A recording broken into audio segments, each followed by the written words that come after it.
This video is about Asterina starfish. I have perhaps thousands in my tank. They are in fact the main element of my cleanup crew. While I do have a few snails, these guys in large numbers do a great job of keeping the glass clean. They even clean the snail shells too. They reproduce more readily than other freebie cleanup crew members in my tank, like stomatellas, which I only occasionally see. There are at least 30 described species of Asterina starfish, and likely many more.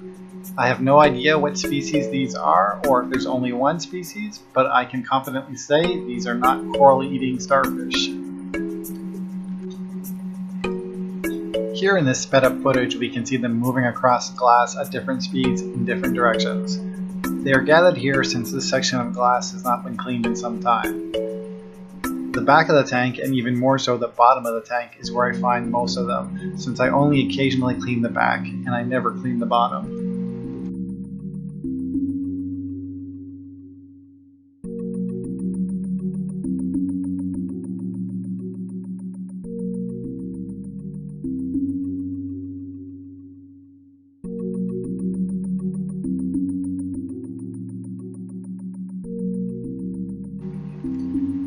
From this top-down footage, you can see the bottom is pretty clean despite all the natural sunlight and of course the LED lights over the tank. This tank has been set up for over 10 months in this location.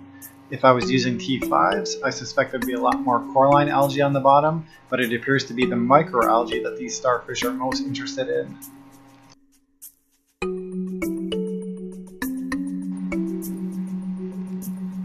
You can see a couple of Asterinas on the rocks, under the dendros to the left. They do move around on the rocks, and yes, sometimes I do see them on the coral, but I've never seen them on coral for long, nor have I had any unexplained disappearances. While it's certainly possible to pick up some coral-eating Asterinas, you would never have such a large population of them without missing something you would notice. Instead of trying to ID them, just watch them, see where they are frequently. Once the population explodes, you'll either be missing coral or you won't. If you observe frequently, you can avoid losses without eliminating a useful creature that is a great addition to any cleanup crew. Most snails you have to replace every few years, but these guys will last forever.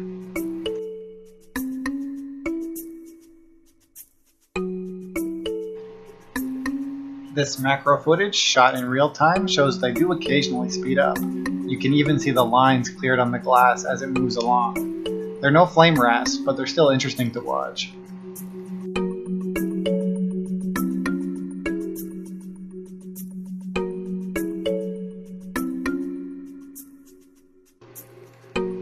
This final close-up shows some nice red patterns on these ones, but they don't all look like this, so it's possible I have more than one species, or this is just variance between specimens.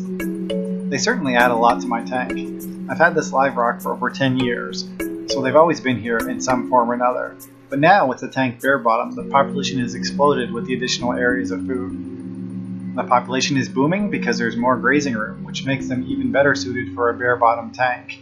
But if I had sand, they just have one less side to feed on. As long as there's ample food, I'll have more. If they run short on food, the population will dip to a sustainable level. Happy reefing.